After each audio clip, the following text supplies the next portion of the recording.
Thank you, Mark. That was a brilliantly sung national anthem, by the way, by the Australian supporters. It's not often when you're in the media area that you're able to hear the supporters sing against the public address system, but you really could from the Australian fans. And there are thousands and thousands of them here, thousands and thousands of Germans too, and they're actually the players now. I think they appreciated that as well, the Australian players, because I notice a number of them. Jason Colina there is really doing his utmost to make them know that they appreciate their support.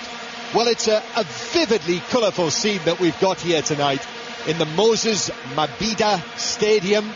We're in KwaZulu-Natal, and it's been beautiful today, the weather, warm and pleasant.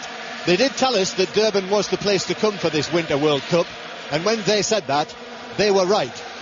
Right next to the Indian Ocean, with the huge waves that crash in onto the beach, and the sharks in there as well that we've been told not to mess with. And here we are for the first game at this World Cup in the city of Durban, and the Australian players are hugging one another. They're in their change kit, mainly navy blue with yellow numbers, and they're slapping each other on the back in a macho Aussie way, while the German players are in their huddle. This is their team.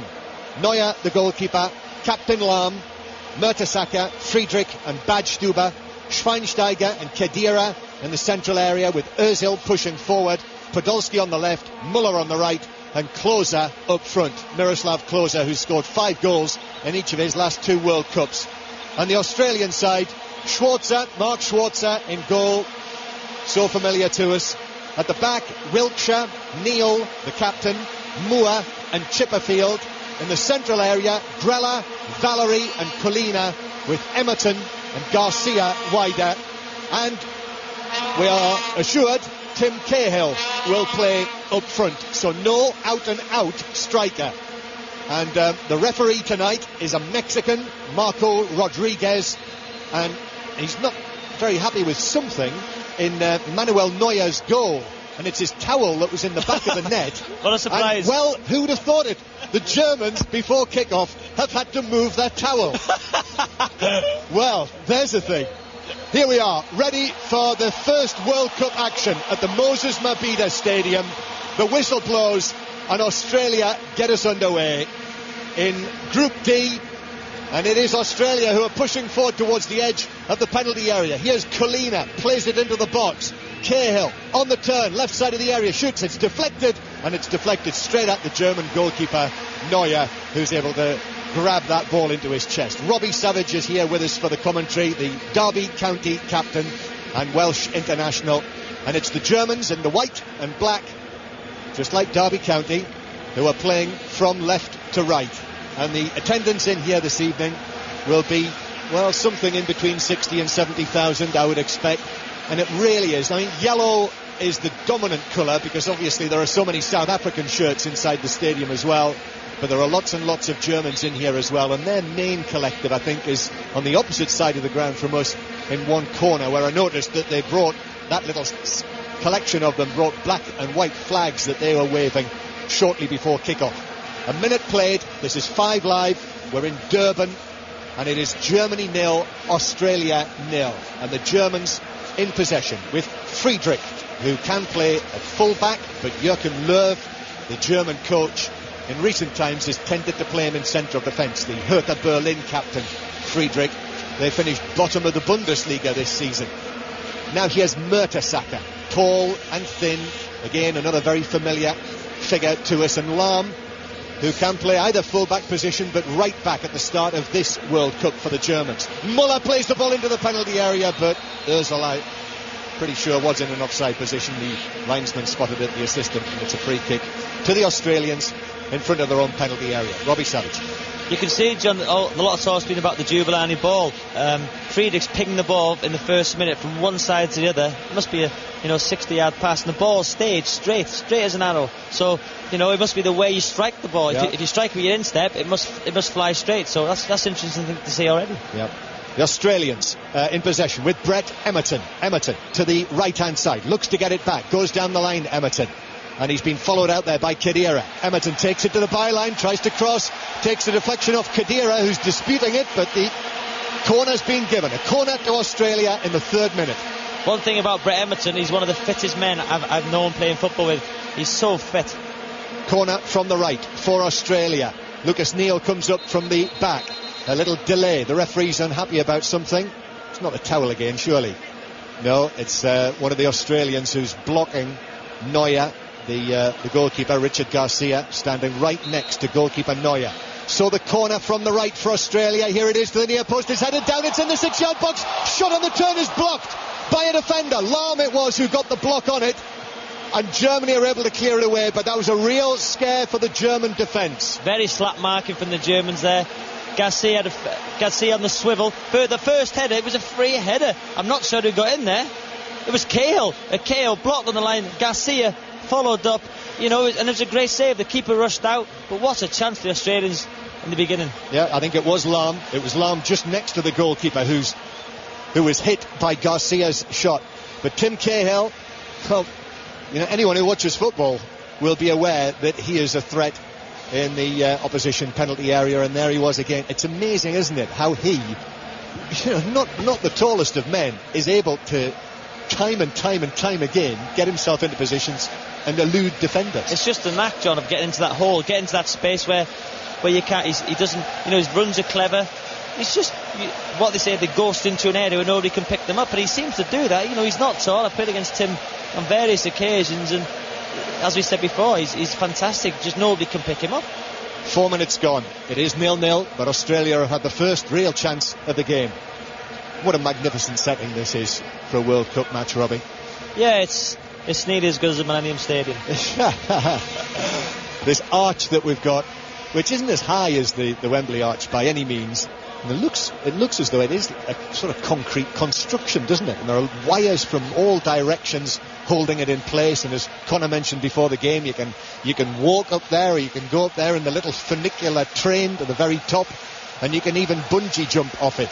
But it is a very, very modern looking sporting arena, and with the lights on tonight, truly atmospheric.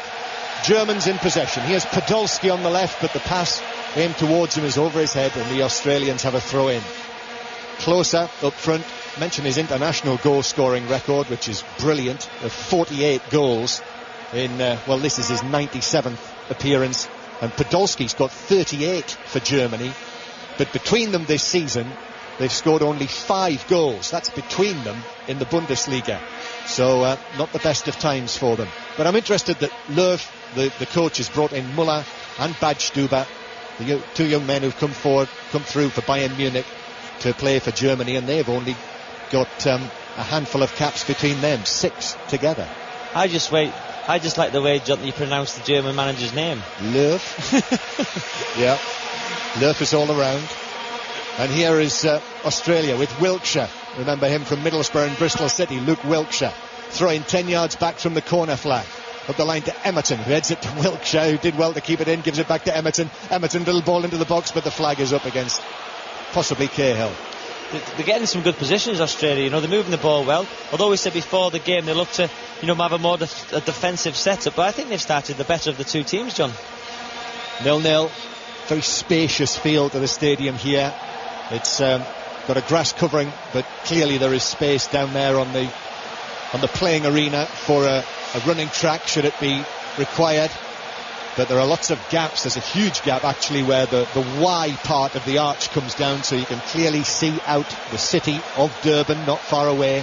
We're just to the north of the city centre here. Podolski very nearly received a ball from Khedira, and then it's cut out by Chipperfield, who plays it forward for Australia. Cahill back inside his own half. Chipperfield slips over.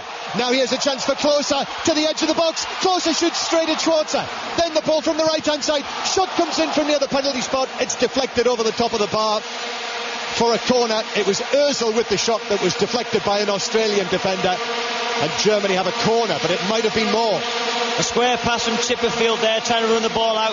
You don't do that against the Germans. It was a great touch by Klose and a decent shot and a decent save. First Klose, then Muller, and then Ozil. Corner then towards the back post, headed away by Lucas Neal on the twist, and then Emerton's able to catch up with it, and he wallops it high up, almost I was wondering whether it might threaten the arch at one stage, that clearance was so high. But it comes back down, still in play. And Germany to the right-hand side. And here is Mehmet Özil of Werder Bremen, still on the ball. Plays it through. Muller drags it back. Podolski blasts it in! And Germany take the lead. Schwarzer got his hands to it but couldn't keep it out. And the Germans are ahead in the 8th minute. And it is Lukas Podolski with his 39th goal for his country. He might have struggled domestically, but Podolski is back in the goals for Germany. And it is Germany 1, Australia 0. I thought in the move that there was hints of offside. The replay showed there wasn't. Before the game we mentioned Özil. He was the architect. He did a Cruyff turn against the defender, slipped a slide rule pass through, great cutback and a tremendous strike. If you hit this ball cleanly, it stays straight. The powers beat Schwarzer. The ball's not deviated. It's a clean strike and it's a great finish. 1-0 Germany. Great strike it was. Left foot from Podolski. Little bit of an angle. He was inside the box. Struck it really well. And even though Schwarzer, as you say, Robbie, got his hands to it, just pushed it up into the roof of the net. It was the power that beat him, John. It was the ball didn't deviate. The ball stayed straight. You know, it was just basically the power. But it was Özil, the architect, you know, with a Cruyff turn. As we said before the game, Özil's the man, and he's proving that already. Yeah, with his Turkish background, his Turkish roots, Mesut Özil just played it through the inside right area, and Klose was in an offside position in the middle, but the run from Muller was superbly timed. He pulled it back behind Klose actually, but as it turned out, it was perfectly into the path of Podolski, who struck it into the net. So the Germans lead. Free kick though for Australia, into the box, and it's headed behind. Came off 2 German heads actually for a corner to the Australians from the left. The thing with the goal, John, Luke Wilkshaw was obviously coming in to cover the ball across the box, left his marker. Podolski, you can't give Podolski that much time and space in the box to have a free shot, and he's done it, and it's extremely well. Yeah, it is. It is remarkable how they, when I'm talking about Podolski and Klose, just perform and keep performing for the national team. Corner though for Australia from the left. Wilkshaw to take it. Neuer comes and gets a really good punch on it. Under pressure too from Moore, the big rugged defender. Did very well, the young German goalkeeper there, to punch it out of play out on the far side. And I think a free kick's been given actually for presumably the way that Moore arrived on the goalkeeper.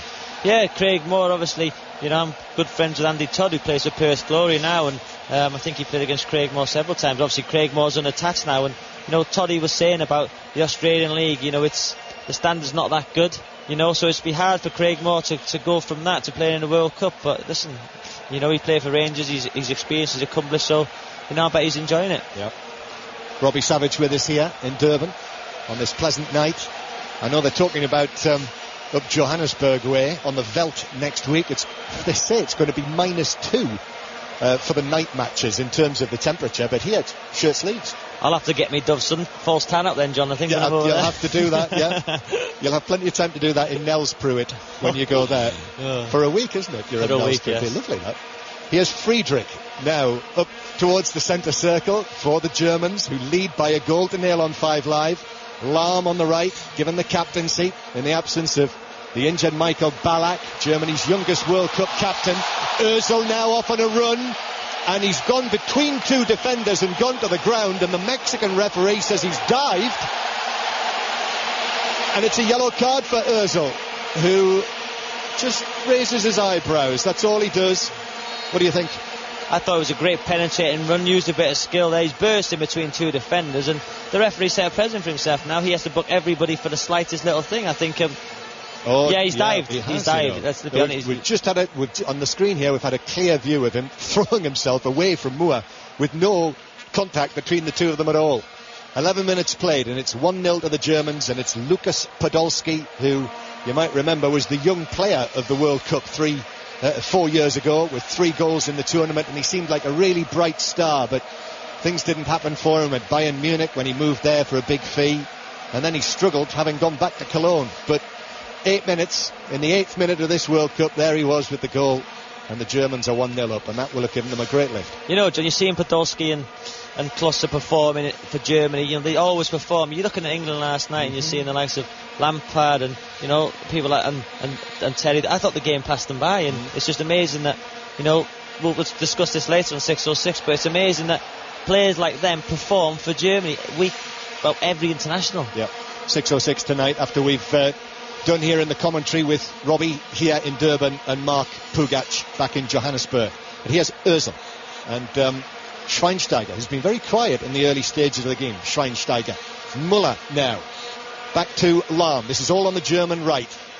And even though Australia had that extremely good chance when Garcia's shot was blocked by Lahm in the 6-yard box very early on in the game, Germany have scored, they've taken the lead, and they just have an air about them at the moment of control in this game. Here's Lahm, who gives it back to Mertesacker, and then Mertesacker just rolls it to his left to Friedrich, and now Khedira, Sami Khedira, who might be another unfamiliar name to you in the German side. He's one of the young players who were in that under-21 championship winning side in Sweden last season. Here's Ozil again, does really well against Moore, beats him. Müller tried to take it on, couldn't do that, and Chipperfield cleared. But on the basis of the first 13 minutes here, young Ozil out there could well be a star of this World Cup. I was just going to say that. I'm watching him, his movement. You know, he's no comparison to Messi, but he runs similar, he's got the tricks. You know, I'm just watching him play. He could be the star. I'm just watching Klose very carefully, John. Closely. Klose very closely. Yep. He makes some fantastic, intelligent runs. He runs across the line. You know, he's quite quick. You know, he's very intelligent. Australia win the ball back, lost by Khedira, but then given away by Cahill. And the ball is played forward for Klose, who is in an offside position, 15 yards inside the Australian half. So a free kick to the Australians. Germany 1, Australia 0. I think the Australians have got to, try and get a foothold in the game. They're not getting near anybody. They're letting them pass round them. You know, they're letting Uzu get on the ball, Klose make his runs. I think, if you're Tim Cahill or Lucas Neal out there, you say, listen, go against your man for 5 minutes. Don't let your man get the better of you for the next 5 minutes and get into the game. Other than the first 3 or 4 minutes when Australia should have scored, it seemed to be passing them by. I must say, Robbie, I think it's the best thing for the game that Germany have scored early, because of the way we talked before the match about how Australia have set themselves up. They've got to try and do something about it now. Yeah, they have it. For the neutral, probably the best thing would have been for Australia to score first for the neutral, but the Germany have scored. Australia have to come out. They've got Richard Garcia on his own up front, Tim Cahill just behind him. But it's going to be very difficult for them if they keep this formation. Neuer, the goalkeeper, to the left-hand side, to the goal scorer now in his yellow boots, Podolski. Schweinsteiger was a little slow there. Pass was a little short as well from Podolski, so the Australians in this unfamiliar blue have got it back. Here's Lucas Neal. Little ball from him to Carl Valery, and then Neal again into the centre circle to Grella, and now to the left hand side to Chipperfield, Scott Chipperfield, who will retire from international football after this World Cup, the Australian left back. It's being picked up by Valery again, who now tries to lift the ball over the top for Emerton to chase, but that was asking too much, far too much of Emerton, who, quick though he is, couldn't reach that, and it's through for a goal kick. Yeah, it was a fantastic run by Brett Emerton. He's checked, he's gone towards the ball, and then he's checked away and spun in behind, and if the ball was better, Brett Emerton would have been on the far side there. So it's a decent bit of play from Australia, but they just seem to not be getting a grip of the Germans. Yeah, and I must say, to me, already in this game, and I know it's early, the Australians look short on ideas and inspiration. Yeah, as if they've come just to get the point, just to not lose the first game. That's what it looks like. We've seen a lot of draws already in the competition, but it just proves that if you can win a game, you're in control of the group. Müller to Ozil, lovely lifted pass. That was delicate from him down into the full-back position. Klose came across. Müller is there as well. Müller to the edge of the area. Khedira. Now Schweinsteiger. Bouncing ball was awkward. Podolski's got it now on the left-hand side. Pulls it across, but too close to Schwarzer, who's able to really take it straight into his chest, and that needed much better from Podolski. Yeah, the Australians are all over the place. They're just giving them far too much time and space. The runs of Klose, Podolski, Ozil getting in the hole, getting on the half turn, driving at him. It just seems that if Germany wanted to, it just seems in this game at the minute, if Australia scored, Germany could just score at will. That's what it looks like. And the Australians, who were so vibrant before the game, the main bulk of them to our right, all of the Sheilas and Bruces, are sitting very quietly in there. Here's Lahm now, who gets away over the halfway line, infield towards Schweinsteiger. Podolski just 10 yards away from him. Podolski slips it through, but Ozil is offside, and he thought about taking it around Schwarzer and putting it in, but he didn't, and he would have to be careful, having already been booked in the game. Free kick to Australia. It was a fantastic run, great pass. We yet to see the replay. He might have been offside. Well, obviously he was offside, but again, they can't cope with the movement of Podolski, Ozil and Klose. Yep. It's been a very good first 17 minutes for the Germans. And here's Emerton though, down the right for Australia. That was a clever touch by Cahill. In it comes, into the middle, but the header from Colina at the back post, who got up in there from midfield, was high over the top. Yeah, Tim Cahill come into the hole, flicked the ball around the corner to Emerton. It was a high hanging ball to the back post, and obviously what they wanted there, the big guy Joshua Kennedy at the back post there, the number 9 who's on the bench, that would have been an ideal cross for him, but Colina's obviously couldn't get above his marker. Yes, Kennedy, who like Mark Schwarzer has got links with Germany. Josh Kennedy, I was amused to see that quote. I don't know whether you saw it, Robbie, before the game, which was he was asked, Josh Kennedy, what he learned in 9 years in playing in Germany, and his answer was German. Which I'm sure is true.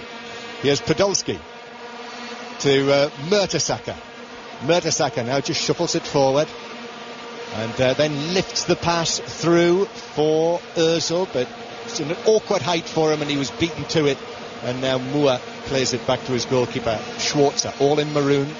Got a good hand actually to the shot from Podolski, as we've seen in these super slow-mo replays that the TV people seem absolutely obsessed with at this World Cup, but couldn't keep it out. And so Australia with Lucas Neal to pass to Wilkshire, and now again it's back to Lucas Neal. All the time that camera that is on the wire hovers around over the centre circle.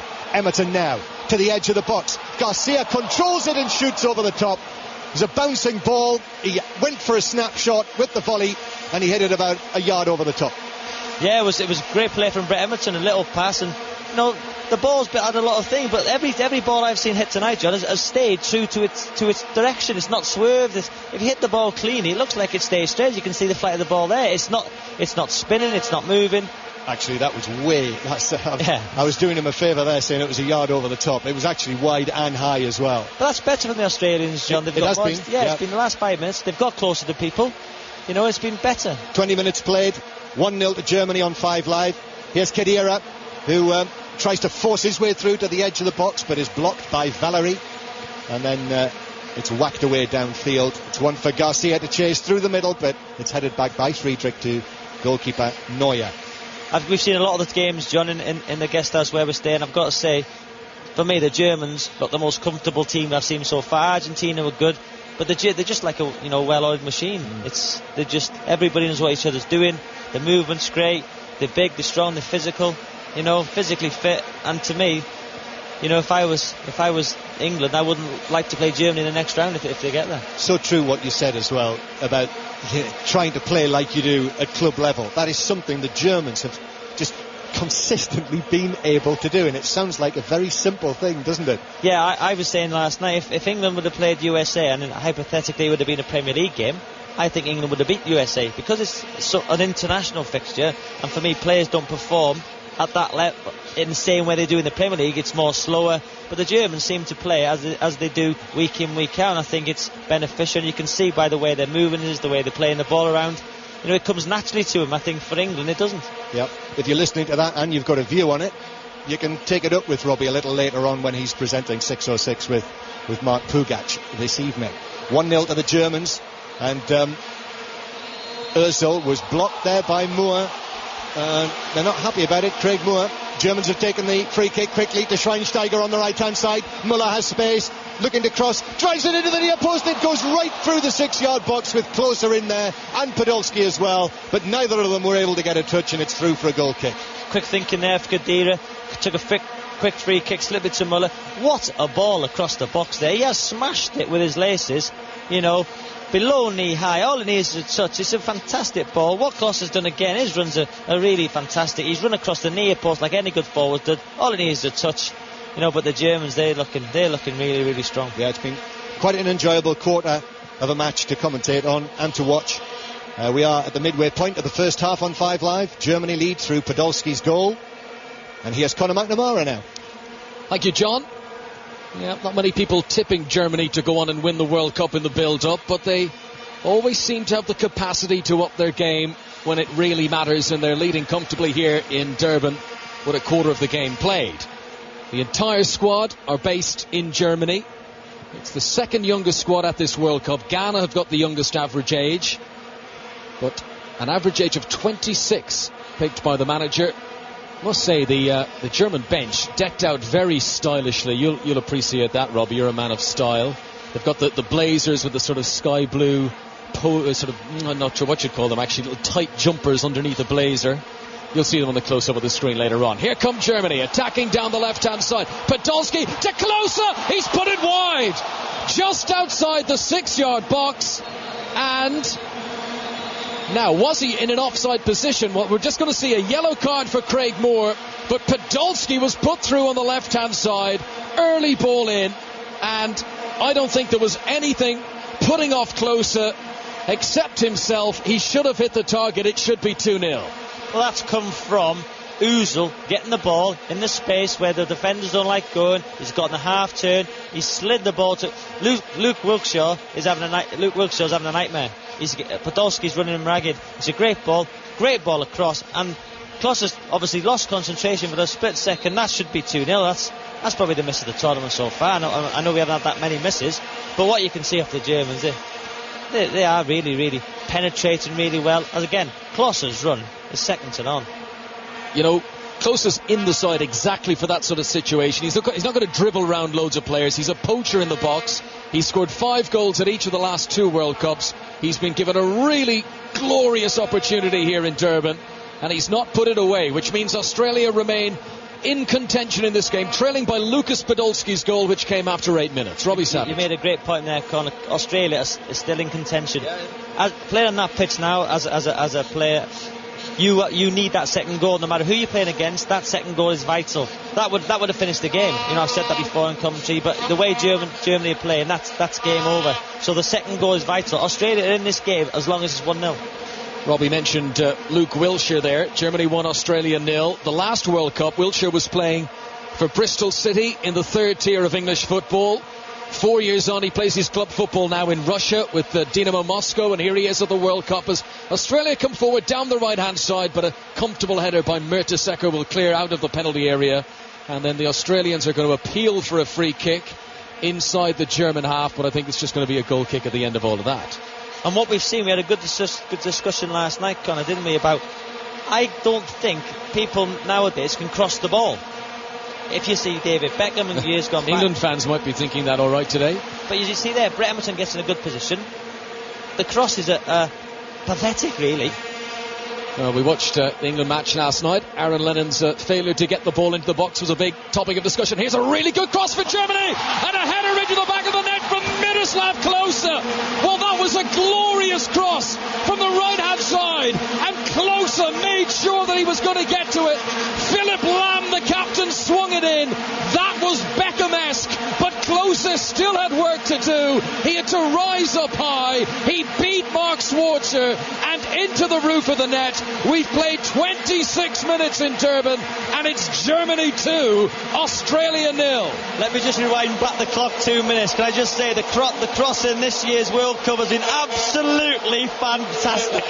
It's a wonderful cross. Listen, that just proves by Philip Lahm, if you can get a good delivery into the box, no matter how big, how small you are, if you put the ball in the right area, Conor, you will get a chance. Klose has got in between the marker. Schwartz is doesn't know if he's coming or going. It's a great ball. The ball's made the goal, and it's a fantastic header. What a cross, Conor. Yeah, Philip Lahm, who you might remember right at the start of the last World Cup, he scored Germany's first goal on home soil in 2006. He has set up their second goal here in South Africa. Brilliant cross from a deep position, hung in the air for Klose, and he may have missed a sitter before that. He did brilliantly for the goal here as Australia try to come on the attack. Garcia floats across into the penalty area, nowhere near as effective. Cahill will doggedly chase and try to make something of it. Emerton now just outside the penalty area. We said it 1-0 Australia. We're definitely still in this. 2-0, it's a much bigger task, and we've not played half an hour yet. Corner to Australia on the right hand side. I just think it shows kind of the quality of the crosses in any game, any football. If you can put the ball in the right area, you'll have a chance, and that's why I think David Beckham was so important to England.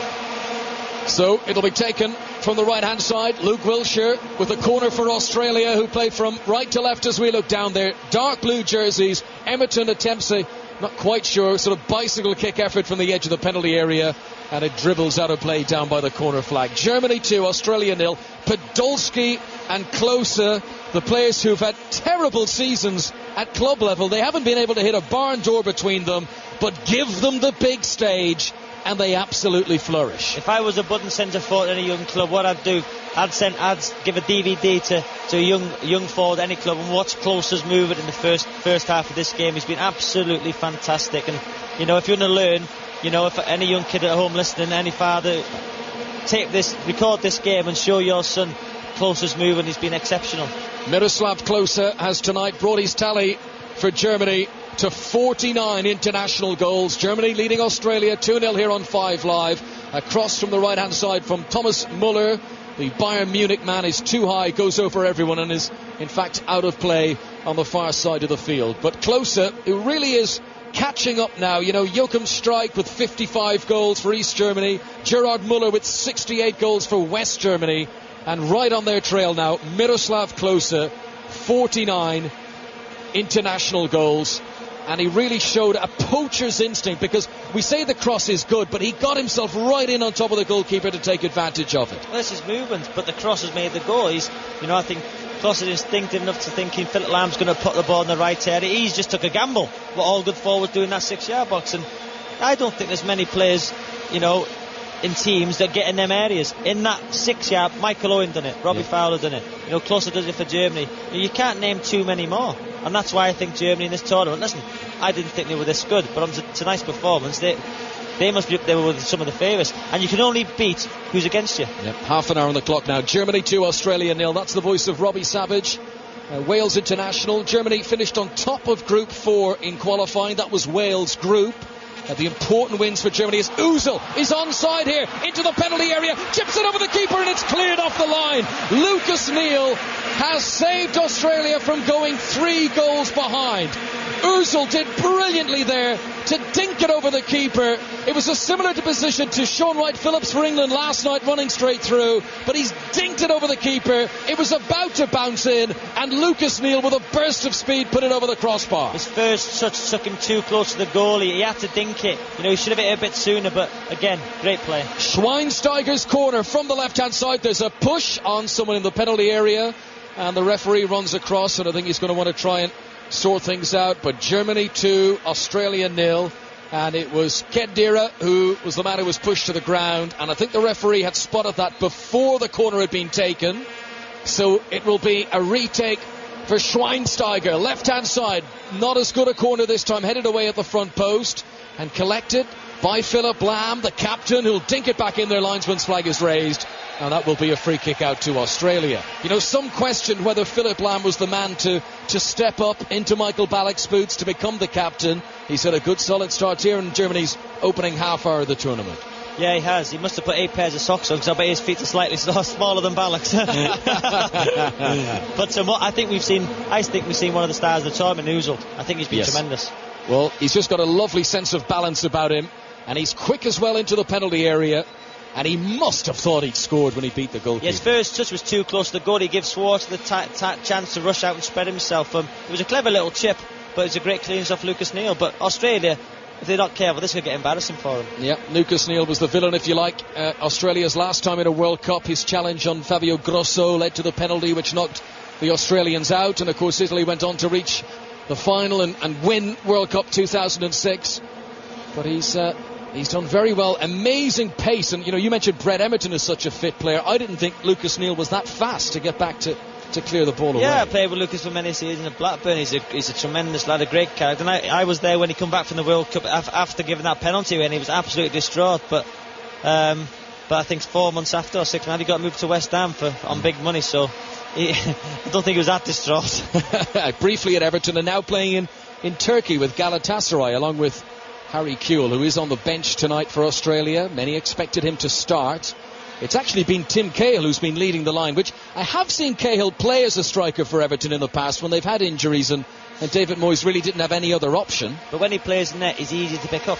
Playing in that space between the back four and the midfield, that's what Tim Cahill's all about. If you play him up front, you're Mertesacker thinking, great, I know where he's going, I know where he is. You keep tight to him, you hold his shirt, you've got him. In that hole, as a centre half, thinking, have I got him, haven't I? Yeah. So that's why I think they need to put Tim Cahill back and put somebody else up. As a defender, you don't want Tim Cahill arriving late. No. You want him already in the penalty area. Yeah. So 2-0 to Germany here. This is 5 Live from the BBC, and we've now had half of the 32 teams at World Cup 2010 in action. These two, the 15th and 16th, to take to the field. And boy, have Germany done it impressively so far. 2 goals up already. The 2 goals came within 27 minutes of the start of the game. Well, it's not so much that Australia haven't played well, it's just Germany have been better, Robbie Savage. Yeah, it is, and you know why the German press and the German public think that Germany have got a great chance. They do it every single tournament. As English fans thinking England can win it, but England have no right to think they can win it because they've not done what Germany do year after year in every tournament. Either of these teams could meet England in the second round. Here's a ball into the penalty area for Australia. Chipperfield gets in on the end of it, tries to pull it back for Cahill, but it's behind Tim Cahill. And just as Robbie Savage was saying, Tim Cahill in front of the ball when he wanted to be arriving as he would for Everton. That was the perfect example there. It was a great ball wide. Chipperfield's cut the ball back. Tim Cahill was ahead of the ball. If he'd have been in the slightly withdrawn role, he'd have been arriving onto that like he does at Everton.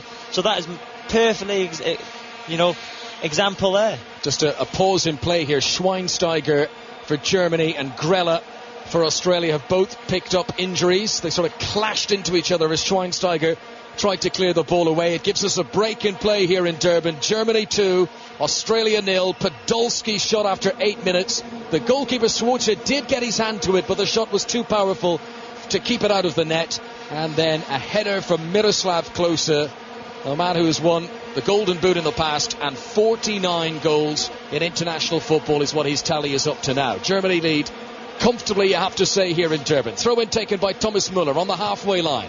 Right hand side, back to his captain Philipp Lahm, who will play it to Friedrich in a central defensive position, to Podolski with the yellow boots, back to Badstuber, the Bayern Munich defender who was one of the surprise inclusions in the starting 11 here tonight. Jerome Boateng, the new Manchester City player, was expected to start at fullback for Germany, but he's been left on the bench as Chipperfield collects possession for Australia here and gives it into midfield to Kalina in the centre circle. Emerton is to his right hand side with the white boots, the Blackburn man. Kalina back to his club teammate Grella, who's chipped a fine ball down to this left hand side, but it bounces too high over Garcia, and the ball goes out of play for a German throw. We were having a discussion last night about world-class players and great players, good players, and the discussion said, I said Pele, Maradona, Johan Cruyff. Here comes Ozil attacking down the right. We'll get more on that in just a moment. Lucas Neal makes an interception, and Australia can play their way out of trouble. Maradona, John Murray said Beckenbauer, these are world-class players. So, what was we said Cantona was a great player. What was Klose be? Klose will be a great player. Is he world-class? He's got 11 goals in major final. Is he world-class? I can tell listeners we had a very animated conversation, and there are now very strict guidelines as to what ascertains world-class. And just to sum it up, you have to be able to say the words Maradona, Pele, Zidane, and then the other person's name, and see does it sound right or wrong. So if I say to you Maradona, Pele, Zidane, Klose, what do you think, Robbie Savage? Does he sit comfortably in there? Let's just get more of that in a moment, because Thomas Müller attacks down the right hand side, sends it across, deflects off the shins of a defender, and that's going to be a corner to Germany. Quickly, Robbie. Well, I'd say he's a great player. Not world class. Not world class. It's a great debate for people listening at home. Maybe one, I think we mentioned, Gerard Müller, who scored the most goals ever for Germany. Would he be world class? Well, I think my co-commentator John Murray is nodding his head. Gerd Müller's world class. So you say Maradona, Gerd Müller. Yeah, I think he sits comfortably there for me. Took us a while to establish these rules, I can tell you, listeners. As Germany take the corner short and don't really benefit from it, and the ball is cleared away out of play. So 37 minutes on the clock here in Durban. This is the World Cup on the BBC. Earlier on today, wins for Slovenia and Ghana. As Serbia, perhaps surprisingly beaten in their opening game, they did finish with 10 men.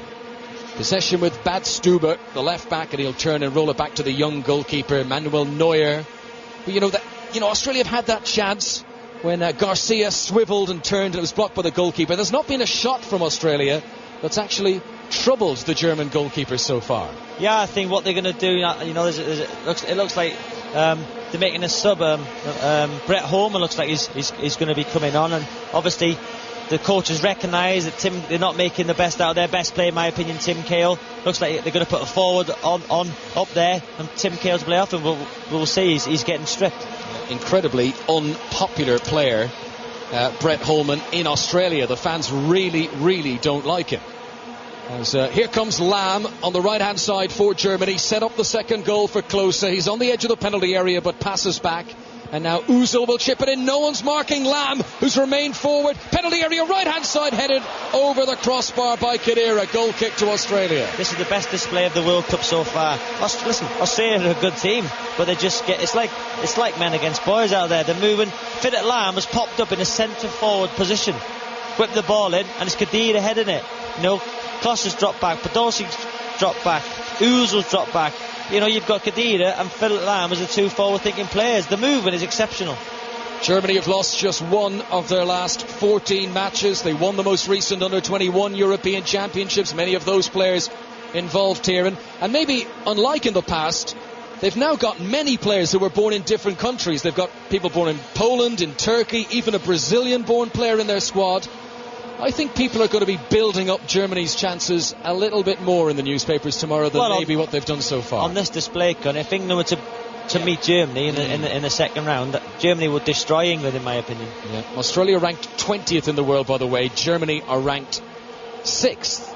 And again, just a team who people have not been given any sort of support in giving them a chance of going on to win the World Cup. And you've got to go back to USA 94 and before that for the last time that Germany lost a group game at the World Cup. As Schweinsteiger, that might have been a handball there off Wiltshire. Play on, says the referee. Here's a chance. Closer, goes around the goalkeeper and it goes out of play. And it was Ozil who just touched the ball away from Mark Schwarzer.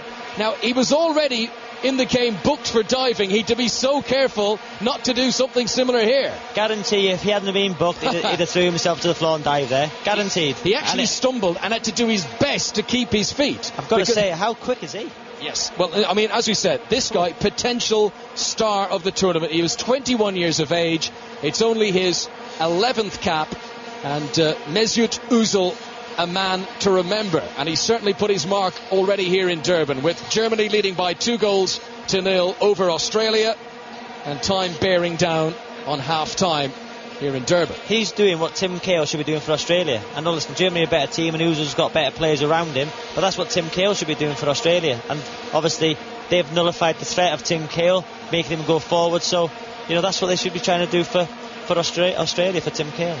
Possession with Wiltshire on the right-hand side. Lucas Neal plays it over the halfway line, but Australia just can't hold on to the ball inside the German half. Schweinsteiger picks it up on the halfway line. He's been fouled, and a bit of Australian frustration spilling over to Lucas Neal, fouling Bastian Schweinsteiger. What the Germans do, they seem uninterested. Every player seems uninterested, and all of a sudden it's an explosive movement. When I see England play, it's 100 mile an hour, non-stop. The Germans, Look, if you watch Klose now, he's not interested, and then all of a sudden he'll come alive and he'll make a sharp darting movement, and that's the difference.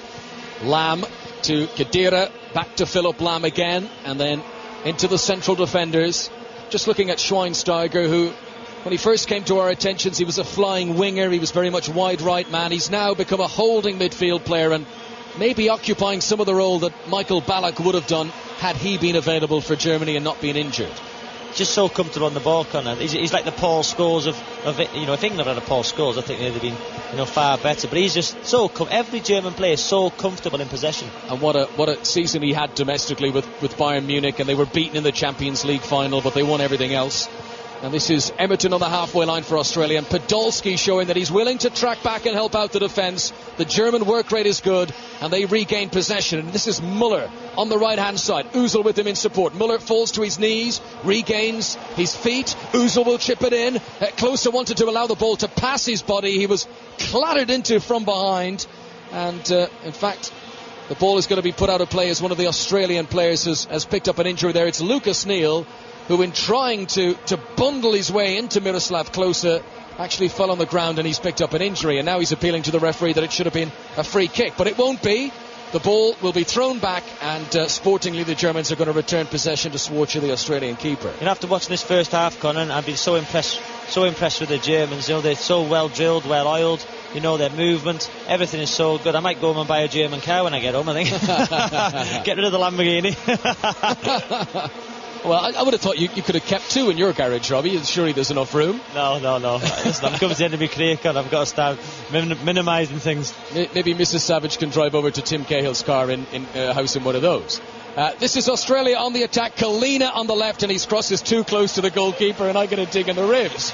Neuer, the German goalkeeper, has picked up possession, and he bowls it out underarm to Badstuber, who only made his debut internationally in May in a friendly against Hungary, but here he is in the starting 11 for Germany's opening group game at World Cup 2010. And what a start they've made so far. If you're just joining our coverage here on 5 Live, it's not half time yet. It's Germany 2, Australia 0. Podolski and Klose, the men who've scored the goals.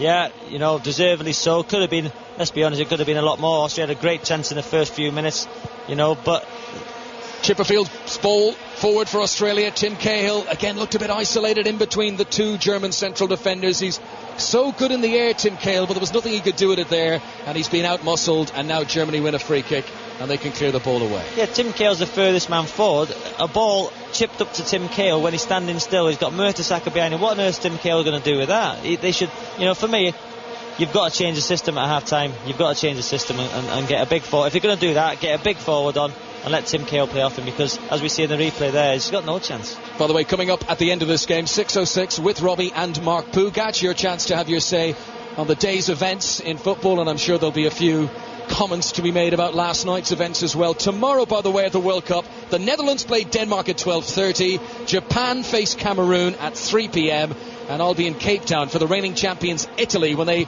take on Paraguay for the evening kickoff. Long ball into the penalty area from Australia, easy pickings from the goalkeeper Neuer. Commentary of all the games of the World Cup here on 5 Live. Just 1 minute to be added on for stoppages at the end of a successful first half for Germany. Here up against the Indian Ocean, they have started this World Cup really in their stride. Yeah, they've been absolutely fantastic. Australia has passed them by a little bit. They had a little good spell 5 minutes after they went 1-0 down, but since then they've just lacked anything, really. They've just lacked anything. Germany scored early tonight, just as England did 24 hours ago, but crucially they've built on that lead, and now it seems a very big task for Australia in the second half. What do you think, Robbie? Are they going to have to bring on a recognised striker? Well, obviously, if Harry Hughes fit, you have to bring Harry Hughes on, or bring the big guy Kennedy on and try something. Listen, you may as well have a go and try and get something out of the game, because, you know, if you lose 2-0, 3-0, doesn't really matter. You need to get something out of the game. Yeah, the big guy we referred to as Emerton tries a backheel on the edge of the penalty area, cleared away by Friedrich. Josh Kennedy, who is 6'5" tall and would certainly give a threat in the air. There is the whistle for half-time here in Durban. And boy, oh boy, have we been impressed with Germany. Sum it up for us, Robbie Savage. Well, I think the movement, the pace of Klose, Podolski, and the best player in the World Cup so far, Ozil. He has been absolutely tremendous. He gets the ball in the half turn, he drives at people, he puts slide passes through, he should have scored. You know, it's been a well-oiled machine. Germany looked fantastic. The goals were ruthlessly efficient from Lucas Podolski after 8 minutes, from Miroslav Klose after 27 minutes. And you bet against these Germans at your peril. They've won the last 5 opening matches they've played at a World Cup, and they are well on their way towards winning this one. Half-time in Durban, It's Germany 2, Australia 0. Yes, they do, leading Australia by 2-0. Podolski and Klose, in many ways the old firm in terms of goal scoring for the Germans. And the Australians have made a change at half-time, but the Australians in the bar haven't got Harry. It's Brett Holman who's come on into the midfield in place of Vince Grella. So that's the first substitution and change of the match. As a yellow card is shown to Lucas Neal for his challenge, robust challenge it was on Klose in the centre circle. Needham in the back. Yeah, Lucas is very clever at that. You know, Lucas was one of the dirtiest players I play with at Blackburn, to be fair. You know, he's not dirty, that's the wrong way, aggressive players, and you know, I think he's gone up there and he's give Klose one there straight in the back. I think Lucas knew exactly what he was doing there, and he smashed him. It can be really painful, that can't it? Let's be fair, they do hurt them. Yeah. Them knees in the back. I've had a few. Yes. I'm giving a few out. You beat me to it. So Germany 2, Australia 0. We're in Durban at the Moses Mabhida Stadium. If you've seen the pictures of all of the stadiums, this is the one with the great big arch over the top of it. It's quite spectacular here to the north of the city of Durban. We can actually see the tower blocks to our right in the city of Durban. I'll run through the teams in a moment, but here's Cahill, who gives a pass to Holman. It's just about cleared away on the edge of the box, and then it bounces down for the Germans in the white shirts and black shorts to break away, but that's a handball by Klose on the halfway line. So a free kick to Australia. The German team is Neuer in goal. At the back, Lahm, Mertesacker and Friedrich, and Badstuber, with Schweinsteiger and Khedira in centre midfield. Müller on the right, Podolski on the left, and Özil pushing forward to support Klose. Mesut Özil has been the player, the young man that we've really been talking about in this game. But it's the Australians in possession. And here it's Kalina, who turns one way and the other, just forward of the centre circle. Gives it back to Valery. But his pass is astray to Emerton, who's cross about it. And the Germans are able to play it forward quickly, but Klose loses possession. And the Australians have got it inside their own half. So this is the Australian side. Schwarzer, the goalkeeper. Wilkshire, Neal, Moore and Chipperfield at the back. In midfield, Holman, Colina and Valery, with Emerton on the right, Garcia on the left, and Tim Cahill up front. But Cahill really hasn't had too much of a sniff in terms of goal-scoring opportunities, and it seemed as though Australia desperately needed to bring on a striker. But here they are with it on the right-hand side, and the cross in from Wilkshire into the box. That looked like it might have been a handball. Friedrich, Cahill has turned to the assistant, now turned to the referee, and they've both, if it was a handball, they've both not seen it. Well, it actually struck Mertesacker on the arm, but he knew nothing about it. Cahill headed it, it struck Mertesacker's right arm as he turned away, and it's actually behind for a corner. That's a penalty for me, John, I must say. The header's on target, he's jumped, it's hit him on the arm. That's a penalty for me. Corner then. Emerton pulls it back outside the box. Wilkshire lifts it in very high towards the back post. It bounces down and is put out of play by Khedira for a corner from the left-hand side. Great start to the half from Australia. No surprise they haven't changed the formation. Still playing Cahill front on his own. Agree with you, John. I'd have brought the big man up. But for me, that's a penalty. When you head the ball 6 yards out, it's going on target. Mertesacker jumps, hits him on the arm. I think that's a definite penalty. Yeah, well. Corner from the left-hand side for the Australians. Here it comes, the delivery into the 6-yard box. Cahill's after it, but the whistle's gone, I think, for a push by Cahill. And it's a free kick to the Germans because he piled into the back of Friedrich as he made contact with it, Tim Cahill. Yeah, very good start. I just want to see Tim Cahill. I know I keep going on about Tim Cahill, but he's the main man, he's the threat. You know, he's a threat not when he's playing up front against two giant centre-halves. He's a threat when he's running from deep. And tonight, you know, he's not really had a kick other than two headers. 5 Live, Robbie Savage with us here in the stadium in Durban.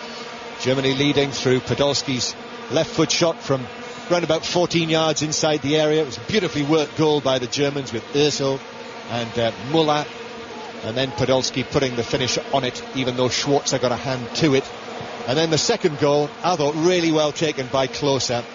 Superb cross from Lahm on the right-hand side, a real old-fashioned centre-forwards headed goal. Schwarzer came for it, but Klose just beat him with the header, with almost strength of will as much as anything. It was a typical old centre-forwards goal. You know, John Toshack, I might give him a mention because he might not ever get to a World Cup, so I might give him a mention.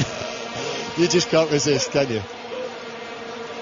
Mind you, he was right up there in our world-class discussion last night. Yeah. We had the little world-class Welshman, didn't we? No, it was Wales' best players. Wales' top 10 best players. Just to let listeners know that I was in a group way below anything. I think that's what started it, wasn't it? I can't, but it's a 4-letter swear word.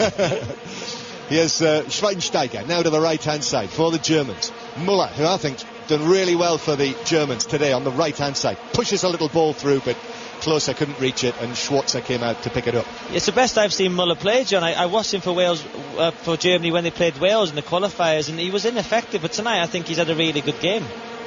Yes, and for Bayern Munich this season, he's done extremely well at club level with 18 or 19 goals, but in the games against Manchester United and in the Champions League final, certainly didn't show as he has here.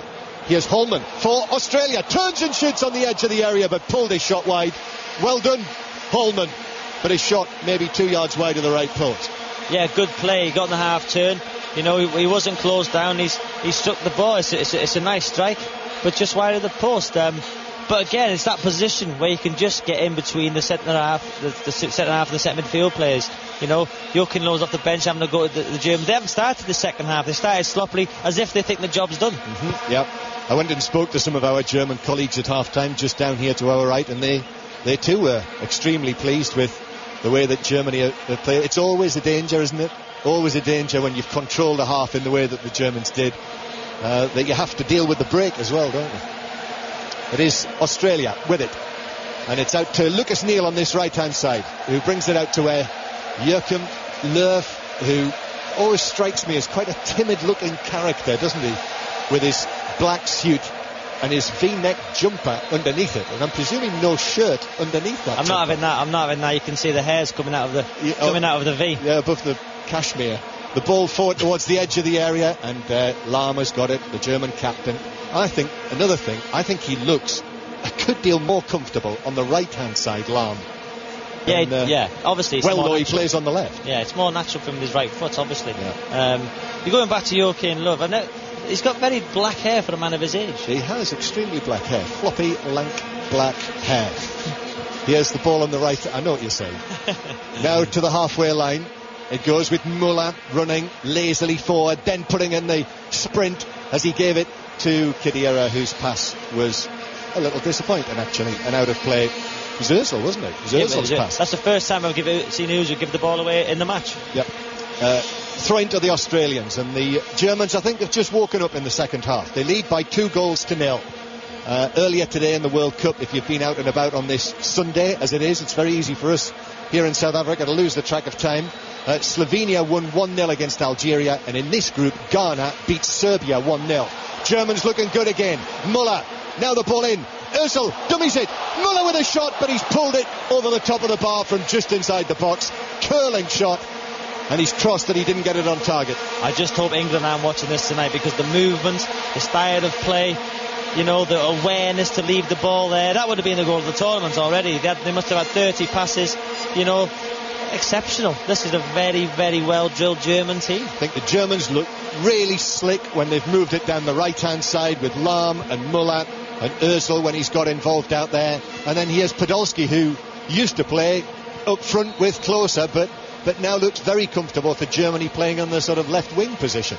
Yeah, it's just amazing watching such a well drilled team at such an early stage, John. You know, we've seen games already, all of us together, and everybody's, you know, a bit negatively thinking, you know, just wasn't happy for the draw. But you've seen the Germans; they've come out and expressed themselves, and it just proves that, you know, you want to go and watch the Germans now. If you're a South African public here tonight, you would have gone and get a ticket for the Germans. Lahm is fouled as Tim Cahill tries to take advantage of a little slip and pushes him over, so a free kick to the Germans. Yep, in the first 7 matches of this World Cup, there were only 8 goals, but the Germans have lifted it, and the caginess that we've seen in most of the games so far really hasn't been there in this one. Australia, should remind you, had a very good chance to score when it was still 0-0. Ball in from the right-hand side, looking for Klose, but Schwartz has beaten him to it this time. He didn't have to come quite so far as he did for Klose's headed goal in the first half. Podolski there, tracking back. You can be the best player in the world, but what makes you an exceptional player is the work rate. Podolski there has tracked back 50 yards to knock the ball out for the throw for his team, and that's what's if you watch Barcelona, you know they're great players and they all work hard, and Podolski and Klose have been working as hard as anybody. Germany 2, Australia 0 on BBC 5 Live. We are at every game, in every stadium at this World Cup. And 3 more commentaries for you tomorrow. You'll probably be getting used to the kick-off times. 12:30 the first one begins, and I think it'll be a good one. The Netherlands against Denmark in Johannesburg, and Jan Molby, who played at the World Cup for Denmark, will be part of our commentary team at that game. As Schweinsteiger is caught by Tim Cahill. It's a straight red card for Cahill. He's sent off. Australia's main man has been sent off for his foul on Bastian Schweinsteiger, and it really has gone from bad to worse for Australia here. 2-0 down, Tim Cahill's off. I went ooh in the commentary there. I thought it looked a bad one. I've just seen the replay now, and it's not. That's never a straight red card. You've got to feel sorry for Tim Cahill there. You know, he's lunged in. He's both his hands off the ground, and he's not really made contact with him. Really, Listen, I went ooh in the commentary. The referee's seen it as I has. I think it might have been just before the tackle. I think Cahill had a little kick at Podolski and then slid in on Schweinsteiger, and it might have been for the initial kick on Podolski. I'd like to see that again. Well, I think that's born out of frustration with Tim, because he's been playing up front. He's been battered by the 2 centre halves, not playing his natural game. He's chased back. He has lunged in, but for me that's a yellow card. And you know, the referee now has made a rod for his own back. He has to book. He has to send people off for challenges like that now throughout the rest of the game. And for me, that was a yellow card. Well, I do wonder whether it might have been for the initial kick on Podolski. I'm wondering if anyone else actually saw that on the TV screens. But how can you kick somebody and then foul them like that? How can you kick somebody and then slide in? Well, he kicked them and then slid in on Schweinsteiger. I think. I would like to see it again. I'm not going to argue with you, John, because you're a legend. No, steady on you. Yeah, world class. Here's Schweinsteiger out to the right-hand side.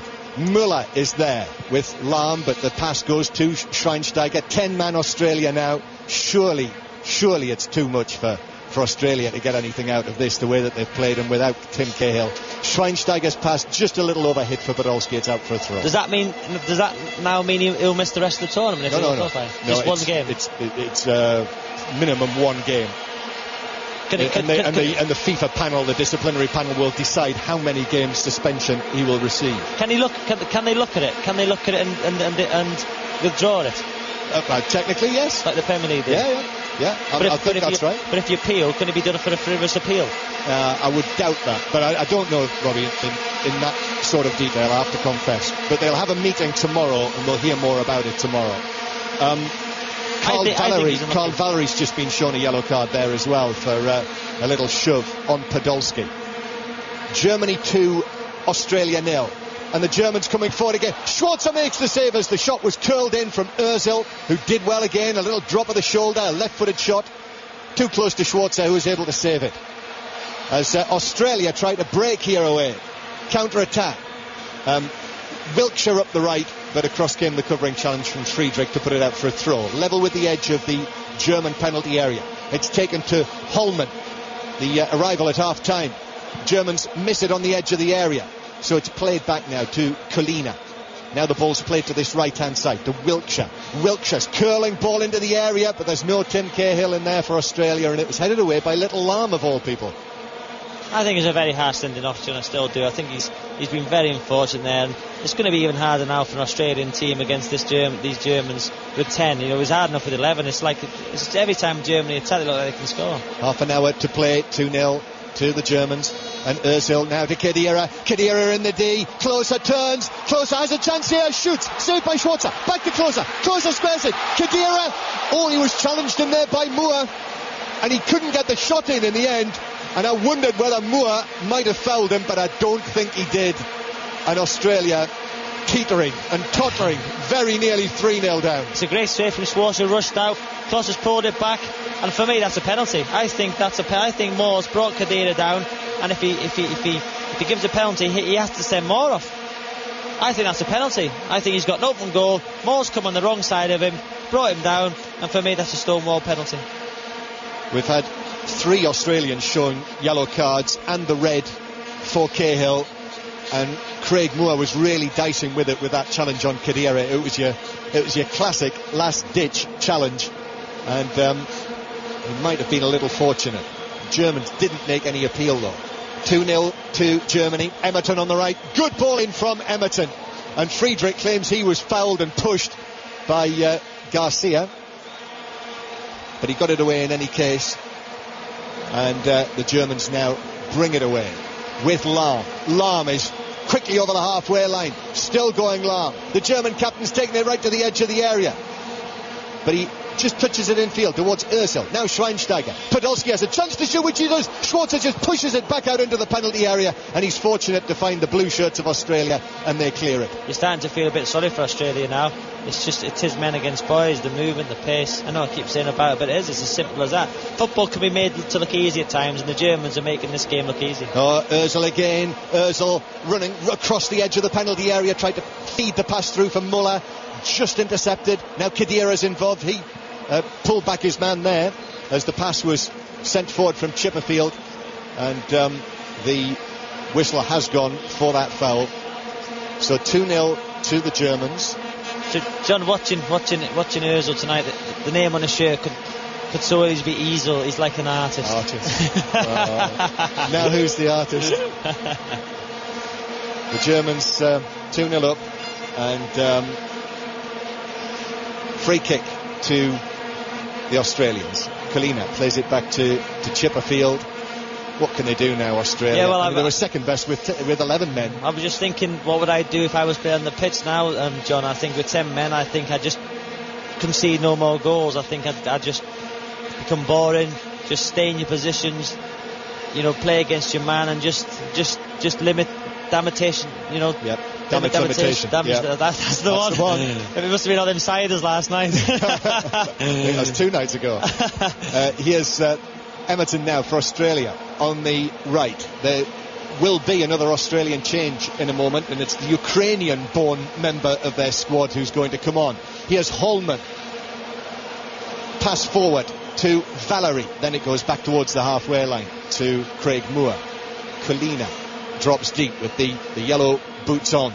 The Australian supporters inside the stadium here in Durban have been very subdued since they got the idea. I think they feared the worst because of the way Australia have been in the build-up to this World Cup. But those fears have been borne out with what we've seen against a German side who've played very well. I see Nikita Rukavits is waiting on the side of the field, preparing to come on for Australia.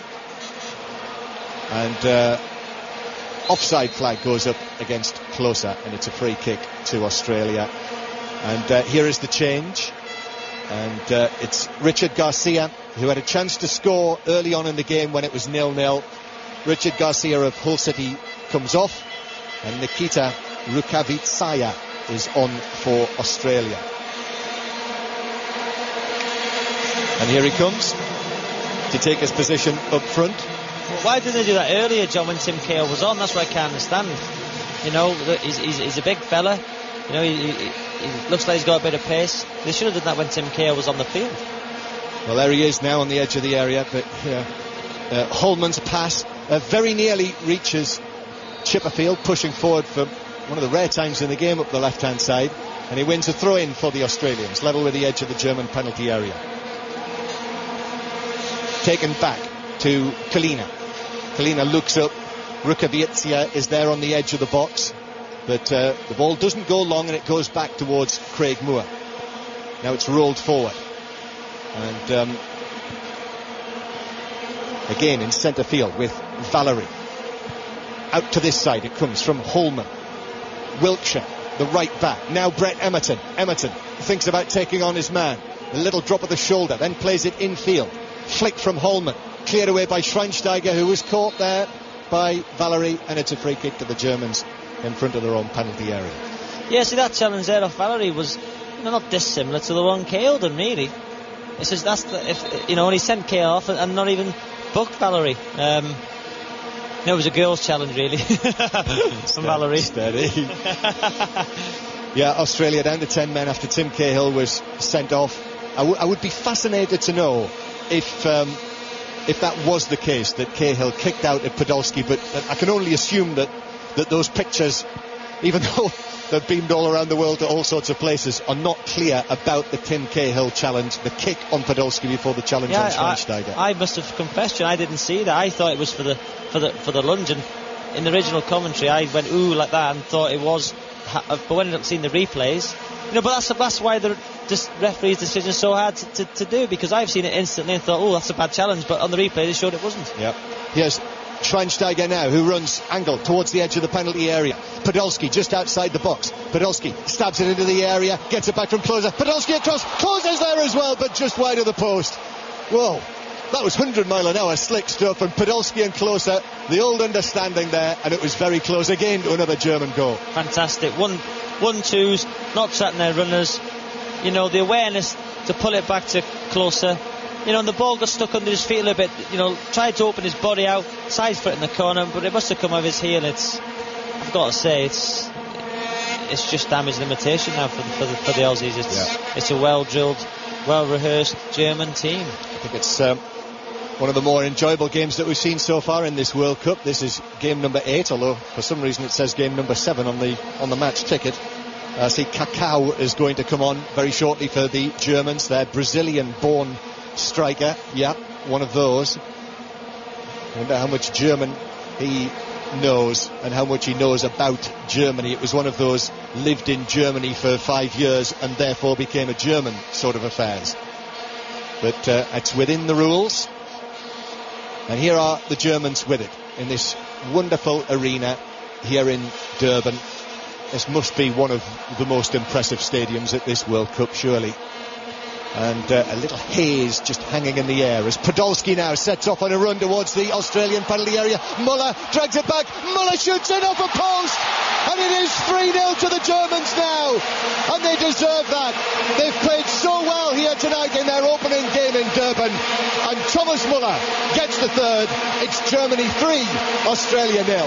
Great play from Klose and Podolski again, the movement. That Muller's run through the middle. In fact, he's got so much room, Podolski, to run into. He slid the ball into Muller. Great drag back and a fantastic finishing off the post. But, if Lucas Neal now's got to get his troops, he's got to stay playing your positions. You can see there Craig Moore, playing at a level he does in Australia, because he's nowhere to be seen. There's no disrespect to Craig Moore, but when you're playing against the likes of Muller, who plays at Bayern Munich, and you're Craig Moore playing in the Australian League, you're going to get found out, and he's being found out tonight. Yeah, it's been a sparkling start, though, for the Germans at this World Cup. They're 3-0 up on 10-man Australia now as Kaká comes on for Klose, so that's the end of his involvement, and that's the end of my involvement for the match, because here's Conor McNamara now. Thank you very much, John. It is 3-0 now. It could be 5 or 6. You look back at the chances that Germany have had in this game. Ozil's effort, which was cleared off the line by Lucas Neal. Klose twice from close range, didn't manage to hit the target. And it's not unlike the Germans to rack up a big score on the opening game of a World Cup finals. In 2006 they scored 4 against Costa Rica. You go back to 2002, they scored 8 against Saudi Arabia. In 1990 they scored 4 against the old Yugoslavia.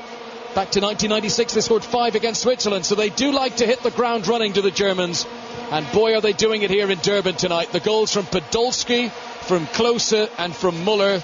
They are the front 3 who've started this game. All 3 of them are on the score sheet. And here comes Podolski. It was his goal that set Germany on their way. To Khedira in midfield, to Schweinsteiger, and look at the space for Lahm on the far side as the 2 Bayern Munich men link up, and Lahm attacks the penalty area. Khedira's near the D, back 10 yards to Schweinsteiger. There's still an outlet on the right hand side. It's Muller, forces it to Khedira, 2 in the penalty area. Khedira can pick either of them, well intercepted by Craig Moore, and Australia just about scramble the ball away. And this scoreline looks like getting even bigger than 3-0 as it is at the moment. And poor old 10-man Australia are suffering right now. They're just getting behind the Australian backline far too often with 1-2s, with the movement, with the pace. And Kakau's just come on. And it's like a machine. He's just doing exactly what Klose was doing. This could be a chance. This is Ozil, penalty area. Kakau! Is it his first touch? The Brazilian-born striker has finished from close range. Set up once again by Mesut Ozil, who is quickly becoming one of the stars of the tournament. And make no mistake, Germany are becoming one of the teams of World Cup 2010. What about this for a scoreline? Germany 4, Australia 0, and still 20 minutes to play. I was just saying there before the goal, Kakau's come on. It's like clockwork. One player goes off, as Klose was, give him a rest. Kakau comes on, slots into the team, knows exactly what he's doing, knows exactly what players are doing around him. Ozil makes a run, slips it into Kakau, and he does what Klose should have been doing before. If Klose would have finished like that, Klose would have had a hat-trick. But 4-0, and this is getting embarrassing now for Australia. Do you want to know the bad news for Australia? Germany are preparing to bring on another striker, Mario Gomez of Bayern Munich. 4-0 against 10 men. And let's see what Australia could do as they come on the attack now. But it all breaks down on the edge of the penalty area. The goals from Podolski, Klose, Muller, and now Kakau. And Thomas Muller's goal, by the way, his first in international football. He only made his debut in March. That friendly against Argentina. Germany didn't really arouse the suspicions of many people. They weren't on the radar as real contenders here for South Africa. The big reason for that, missing their star player in Michael Ballack, and the youngest Germany squad in 3/4 of a century, average age just 26, but they have started so impressively. Their play tonight has been, full of energy, full of pace. They play like a Premier League team. I know that sounds a silly thing to do, but what the German press guy was saying to me before the game, if Ballack plays, he slows the play down. Tonight, they've been dynamic, they've been quick. This is Muller crossing from the right-hand side. Wilshere underneath it for Australia, heads the ball clear. It's funny you mentioned they're playing like a Premier League side, Robbie. I know this is one of your things.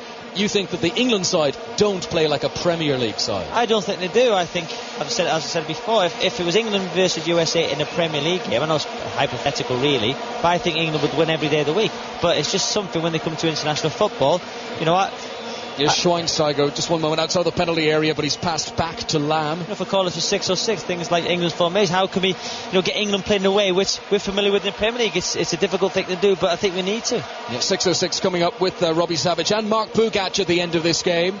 0500 909 693 is the number to call. You can also contact the programme via the 5 Live website, bbc.co.uk. /606. Now Khedira has passed the ball to Lamb on the right hand side. Kakau has made a run, he's into the penalty area by the byline. Chipperfield tackles him and the ball goes out for a corner to Germany on the right hand side. They lead by 4-0 and Mario Gomez is going to come on here in place of the star man Mesut Ozil, and it's almost like they're already preparing him for the next match. He was, stars are born in World Cups, and this guy is a star. His awareness, his first touch, he knows exactly where he's on the football field, he knows the weight of the pass, he's got everything. It's a tremendous performance, and if you're looking at the stars, this guy. But listen, the World Cup's kicked off for me. It's been really slow and really a bit boring up to now, if I'm being totally honest. There hasn't been a classic game yet. No. But tonight, this is what the World Cup's all about, and to be here watching it is a fantastic and beautiful thing. It's my first experience of the World Cup, and it's the best thing I've ever done. Yeah, we're here on a very mild evening, right up against the shore of the Indian Ocean in Durban, which has the warmest temperatures of any of the World Cup cities. And Germany take a corner on the right-hand side. It's straight to the arms of the goalkeeper, Mark Schwarzer. Germany 4, 10-man Australia 0. If you're just joining our coverage here on 5 Live, Everton's Tim Cahill was shown a straight red card. And Schwarzer clears the ball over the halfway line and the linesman's flag is raised. And it continues to be a battle for these Australian players just to keep possession inside their opponent's half. Australia have made another change. They've taken off Brett Emerton. They've brought on Zedinjak. But the 10 men trying to cover so much acreage of space down there on that pitch, and Germany just passing the ball around at will, and still with 4 strikers on the pitch: Müller, Gomez, Podolski and Kakao. It's Lam, the defender, under the moment. Back to Mertesacker, very close friend of the German goalkeeper Robert Enke, who was tragically committed suicide back in November.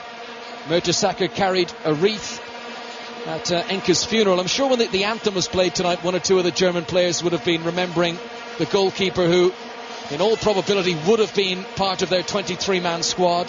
Kakao has released the captain Lam again down the right-hand side, and it's good defending by Chipperfield, sliding in to nudge the ball out for a throw-in. But Germany will remain on the attack. The official attendance has just been announced: 62,660, most of them holding a 3-foot-long piece of plastic called a vuvuzela, and they all bring it to their lips now at the announcement of the attendance. The most popular thing in the stadium tonight are vuvuzelas and towels. I was going to say earplugs, yeah.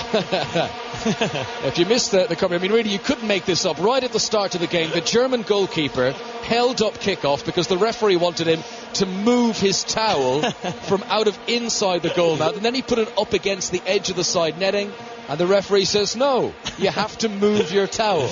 To be fair, I've always wanted to tell a German, and all this, excuse me, mate, can you move your towel? You know, nobody's sitting there. It's 4-0 to Germany. Robbie Savage, our guest tonight on 5 Live, and we are into the final quarter of an hour here in Durban. Germany becoming the team to watch at this World Cup. Their next match against Serbia on Friday. The Serbs were beaten today, but will surely want to do better. And here is Philipp Lahm, wearing the captain's armband in the absence of the injured Michael Ballack. Gives it to Holger Badstuber, and into the centre circle, and to Bastian Schweinsteiger, who moves away from Jedniak, and then back to Badstuber, and he passes it all the way. And really, Germany taking advantage of Australia being a man down, letting the ball do the work as they pass it across the back 4, right to left, back into the centre again here in Schweinsteiger, and all the while the Australian 9 outfielders have to shift and move over and across the field. Bit of space wide on the right hand side here from Müller, plays it forward towards Mario Gomez, who's hardly had a touch since coming on. You know what they're doing there, Conor? I was just counting the German passes. They kept the ball 23 times, moving backwards, sideways, you know, and then what they do is they come alive when they see an opportunity. That's what all the good foreign teams do. They wait for the right moment to pick the pass. You know, in England we tend to hurry with the English national team. They hurry. The Germans have pass, the right moment, like Holland, and they make the right pass, and that's what they do, and they're fantastic at it. You know, Germans could keep the ball at will here. They could keep the ball now all night and not let Australia get a touch. Don't forget, coming up tomorrow, the Netherlands play Denmark at 12:30. We've commentary of Japan against Cameroon at 3 p.m. I'll be at Cape Town for Italy against Paraguay. That starts 7:30 UK time. Commentary on all games here on 5 Live. Schweinsteiger in the centre circle to Kakao. I wonder if it was his first touch of the ball. I didn't notice one just before the goal. I'm pretty sure it was. What a way to mark your World Cup debut. The very first time the ball comes to you and you kick it into the back of the net. That's unbelievable. Just to be at a World Cup and to score your first touch. So that could be a quiz question in years to come. Absolutely. Australia have possession inside their own half. And this is the former Rangers man, Craig Moore. Has been playing in Greece until recently. Fell out with his club side in March. Hasn't played competitive games since then. A little back heel there by Colina. And a cross from Wilshere that's headed away by Mertesacker. And that's one of the rare forays into the penalty area by Australia. They get another one now. Wilshere, a back heel to Colina. 2 back heels in the space of 30 seconds from Australia. Now comes in a decent cross. Chipperfield was forward, but it's very well defended, and Germany play their way out of trouble. Chipperfield on his heels there. If he'd really believed and really attacked the ball, he would have got in front of Lahm there. Yeah, he's one of the older players, 34 years of age, Chipperfield. I think it's not the altitude here, but I think the late stage in the game got to him there. It wasn't a fully committed charge forward from Scott Chipperfield, who does play in a more attacking role, often in his club career. Plays in Switzerland. Here come Australia. This is Garcia on the left-hand side. And it all breaks down on the edge of the penalty area. Valerie to Wilshere. And he has a go, might as well, from well outside the penalty area. It's dragging left and wide of the target. You're looking at Gomez coming on for the Germans. You can see why he doesn't start, because he's not mobile. He's big, he's strong, he's good to bring on the later stages, but he hasn't got the movement of the front three, and that's why obviously Gomez doesn't start, because this team's all about the movement, the pace, the mobility, and you can see why Gomez doesn't get a starting slot. Germany lead by 4-0 here on 5 Live. Kakao is taken down midway inside the Australia half, and that is going to be a free kick to the Germans, wearing their traditional white jerseys, dark shorts, white socks tonight. Australia in a change strip. Hasn't brought them much luck, the dark navy. You wonder why Australia didn't wear their yellow. I mean, the colours wouldn't have clashed. They'd have clashed with the referee, and we all know referees are far more important than players these days. Well, I'm sure they intend on wearing yellow at some stage, and the referee can't wear it every night. Kakao to Podolski, back to Schweinsteiger. This is Hidira. And he's a young player, just 23 years of age. He used to captain the under-21 Sami Khedira. He's played a big role tonight. Linesman's flag is raised up against Gomez, who had run through. And it won't be a one-on-one with the goalkeeper, Mark Schwarzer. Australia taking so many chances now, playing a high line, because they've recognised that Gomez isn't as quick as the others. But they've been, what they've done, Germany have been Australians have been destroyed down the sides, with the pace and the movement. It's been honestly, to witness this game has been a pleasure to watch a German team. Yeah, and so many options, as well as another change here, and off goes the scorer of the opening goal tonight, Lucas Podolski, and on comes Marco Marin, who plays for Werder Bremen. He is a very tricky player. He loves to dribble with the ball. Great first touch control. Looks like he's going to play wide left. He's on the ball now. First touch brings him into the penalty area. Tries to shoot with his second, but it's no repeat of what Kakao did, and it's easily saved by Mark Schwarzer. You can see he looks like not a baby in terms of football. You talk about kids and baby. He looks like a young boy, doesn't he? Yeah, 21 years of age. He looks very, very young and very small, but it's just, again, he comes on. First thought of his mind, attack the fullback. Be positive, and that's what the Germany have done all night. Holman is coming forward here for Australia, and they just about hold on to possession in midfield. It's over to Chipperfield, wide on the left, still 15-20 yards outside the German penalty area. The ball is scooped up into the air, but Per Mertesacker is underneath it, and his header will release away down the right hand side. Thomas Muller, one of the goal scorers tonight, just his third cap this evening. He has fouled close to the halfway line, and Germany will push forward. In any way, it's made the end of this game, Robbie, a little bit of an anti-climax, because the result is now very much in doubt. Germany beginning to take off some of their star players, and they're already looking ahead to Serbia. Do you know what this game makes me realise? England have to win the group. Simple as that. I think they've dropped 2 points. England have to win their group. What you don't want to be doing is playing Germany in the second phase, because, and just to confirm to listeners, if whoever finishes top of the group in England's group plays the side that plays second in this group, the Germany, Serbia, Ghana and Australia group. And by the looks of things tonight, Germany are going to win this group, so should England finish second, it would be England-Germany in the second round. And it looks like Ghana will probably finish second after it's all about beating Serbia. So what England would want to do, if they qualify, which I'm sure they will, is play against Ghana, because that'll be an automatic. Look, they'll beat Ghana. We'll just write that one down. Oh, they will, surely. Don't beat Ghana, do they might as well go home, you're right. Right, this is Marin on the left-hand side, and he tries a nutmeg on Lucas Neal. Neal slams his heels shut and comes away with possession, and now Wiltshire up to the halfway line, and infield to Holman. Brett Holman, mentioned in the first half, very unpopular with the Australian fans. Many didn't want him even in the squad. Left-footed shot comes in from Rukavica, but it's straight at the goalkeeper. A rare shot to save for Manuel Neuer, the Schalke goalkeeper. Why is he so unpopular with Australian fans? Well, I was reading a little bit about this on the internet. Apparently, when he gets the ball, he tries to just run forward himself but he doesn't. He's kind of the headless chicken. He doesn't look up and try to bring teammates into the game. Apparently that's the number one concern, but there must be a little bit more to it than that. Connor, I made 12 years in the Premier League being a headless chicken. There's nothing wrong with being a headless chicken. Look how popular you are, Robbie Savage, with football supporters up and down the land. Yeah. By the way, given that the game has slowed down a little bit now, do you want to inform listeners about the keepy-uppy competition you took place in last night? Let's just hold off as Marin runs forward for Germany, and he's got a bit of space on the right-hand side. Australia have 4 defenders, 3 to aim for the middle. Mario Gomez attacks it at the front post, but the ball cannons off his shin and goes out for a goal kick to Australia. Let me just paint the picture for listeners.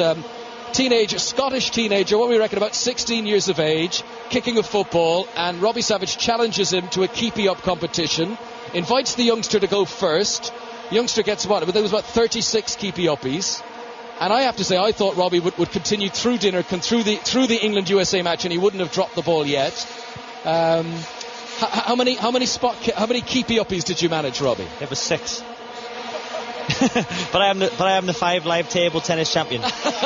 Murray, but the name Southall, McNamara are absolutely rubbish. TJ from Falkirk was the boy who's going to go home. He's going to tell all his friends, and the thing is, nobody's going to believe him that a professional footballer managed 6 in a keepy-uppy competition. Then I challenge him to a tackling match. The insurance didn't cover it. This is 5 Live from the BBC in Durban this evening, where we've been very impressed with a German side. Average age of 26 in their squad, but a very mature performance so far, and leading Australia by 4-0. The Australians have been down to 10 men for an awful long time. Podolski, Klose, Muller and Kaká, the Brazilian-born substitute, have scored the goals tonight, and it's going to be a wake-up call. I mean, around the globe tomorrow, people are going to be talking about this performance, and they're going to be talking about Germany as going on and on as the tournament progresses. Well, as much to say now, after this performance so far, you've got to say in what we've seen, Germany are the favourites. So what we've seen so far, we've still got Spain to play, we've still got Brazil to play, we've still got the Italians to play. So yeah, there's one or two decent sides we haven't seen quite yet at World Cup 2010, aren't there? This is Holman. Let's see if he can increase his popularity. He doesn't. He loses the ball around the edge of the penalty area. Maybe a bit of an omen for Germany is that Australia have lost to the eventual champions in both of their previous 2 World Cup appearances. Their first appearance in 1974 when they lost to the Germans and Germany went on to win it. And then last time, 2006, they lost to Italy and Italy went on to win it. So Germany might want to build on that. This is Lamb on the edge of the penalty area, tries to flick the ball through. The defence, Craig Moore stretches out a leg and makes an interception. So Australia up to the halfway line. Robbie Savage. But don't you like to see, when you see the team sheet and it's 4-3-3, it was actually a 4-3-3. Some teams would play a 4-5-1, but Germany do actually play as 3 up front. And play to their strengths. And what they do from the first minute, they've been positive, and we've not seen that in the World Cup so far. And even with a comfortable lead, and they started to make substitutions, they made attacking substitutions. It wasn't a case of sit back and defend what we have. Marin gets the ball away from Wilshere, but the ball had gone out of play. And Australia will have possession. In fact, it's going to be a free kick just right against the touchline on the right-hand side. Wilshere, I'm just looking around, so many Australian fans in this stadium that they're not going to get anything out of this game now, but maybe a goal just to lift the spirits before they head out into the Durban night. Wilshere's free kick swung in from the right-hand side. Chipperfield's at the back post. The header is well off target. To be fair, there was no Australians out last night. I think I trolled every nightclub in Durban not looking for anything. Listen, I'm not happily married, but I'm getting myself in a bigger hole now. But there was nobody about in Durban, which we're quite surprised. You think there's 62,000 people in this stadium, and the nightclubs of Durban were bare. Not that I wanted to go. It was Mr. Murray, who's 68, who took me. Well, no, I do think for a point of record, the 5 Live summariser went to the nightclubs of Durban last night, and the 2 5 Live commentators were at home doing their research. Yeah, I've got to say, Mr. Murray and Mr. McNamara are very professional. They denied the chance to go, so they were very professional and just watch England draw. Here comes Germany on the attack, across looking for Kaká in the penalty area. It was too far ahead of him, and Mark Schwarzer comes out. His 76th cap tonight for Australia, the Fulham goalkeeper. And, I guess not really much he could have done about any of the 4 goals past him this evening. And it could have been more, if you're maybe just listening to us in the car this evening. You've been out tonight, not in touch with the game. There's been a lot of chances. There's been balls cleared off the line. There's been a few sitters in the 6-yard box missed. It's not inconceivable that Germany could have scored even more goals this evening. The phone lines, by the way, are open for 606 as Wilshere crosses high into the penalty area, and it's miscontrolled on the far side. Goal kick to Germany. You can talk to Robbie Savage live on 5 Live tonight. 0500 909 693 is the number to call. Right now those lines are open as we approach the closing stages of this game, and not too long until the 4th official will be raising the board and and telling us what's to be added on. Any particular topics you want to discuss on 606 Well, tonight, I think Robert? the main one is the goalkeeper situation. It's how can we get England to play like in a Premier League style. How many world-class players actually at this World Cup? In terms of typical world-class, Maradona, Pele, that kind of world-class players. Is there any? Messi, obviously. But I think after definitely that, Messi. Yeah. After that, who would you say is up there with the Maradonas of this world? Yeah. If listeners feel brave, and if you're in a bit of an argumentative mood, ring Robbie Savage this evening. How many world-class players does England have? Well, yes. Wayne Rooney is definitely on the verge of it. Ask me in a month about Wayne Rooney and we'll have a much, much better idea. Does Kaká count as a world-class player? I think he's a great player. See, ladies and gentlemen, this is what I'm talking about. It's not as straightforward. We're working within narrow guidelines. 0500 909 693 to discuss world-class players with Robbie Savage. It's 3 minutes of stoppage time to be added on here at the end of what's been a very successful 90 minutes for Germany. The cliche of the German efficiency, but that's what it's been tonight. Not too many frills, just ruthless with the chances they've been given, and no mistakes at the back. Very strong, very solid. They build from the back, they pass the ball well, they go side to side, back, and they just wait for the right opportunity. You look at Klose, Podolski and Ozil when the ball's nowhere near them. They look lazy. As soon as it goes near them, they're alive. Wilshere attacks down the right-hand side, and he's won a corner off Arne Friedrich, so corner to Australia late in the game. From a moral point of view, morale is the word I'm looking for. What will this mean to Australia for the remaining 2 games? Because, technically they're not out of it. 2 wins, they can still go through, but this has been a big blow. It's the way they've lost. I think they've been cut open at will. They've lost their best player in Tim Cahill. Wilshere sends in the corner. Tim Cahill at least a 1-game suspension. The FIFA will have a meeting about that. I'm sure we'll hear tomorrow. But it's at least 1 game for the straight red card. Chipperfield tries a shot inside the penalty area for Australia, and he wins another corner on the right-hand side. This has been Australia's 8th game ever at a World Cup, and they've only enjoyed 1 victory so far. They beat Japan in 2006. Chipperfield here sends in the corner, sums up Australia's night. It's poor, it's low, it's straight at Schweinsteiger, who clears direct up to Muller, to the halfway line to Kaká, and to be fair, the Australian defence got back into position very quickly. And was that a foul on Kaká? No, it's a yellow card. Now, for the second time in the game, a yellow card for a German player for simulation, I'm guessing here, because the tackle came in, Kaká leapt in the air, and the referee has given him a yellow card for diving. Well, I think it's a bit harsh there, to be fair. Kaká's got to get out of the way of the leg. If he stays still, the guy boots him. So I think it's a bit unfair, really. That's not. Listen, you could class it as a dive, but if he doesn't move, the lad clatters him. Tim Cahill's red card. There's also been a yellow for Lucas Neal tonight. Kaká and Ozil for Germany. And it could all count as the competition progresses and you build up yellow cards, and they can lead to suspensions as well.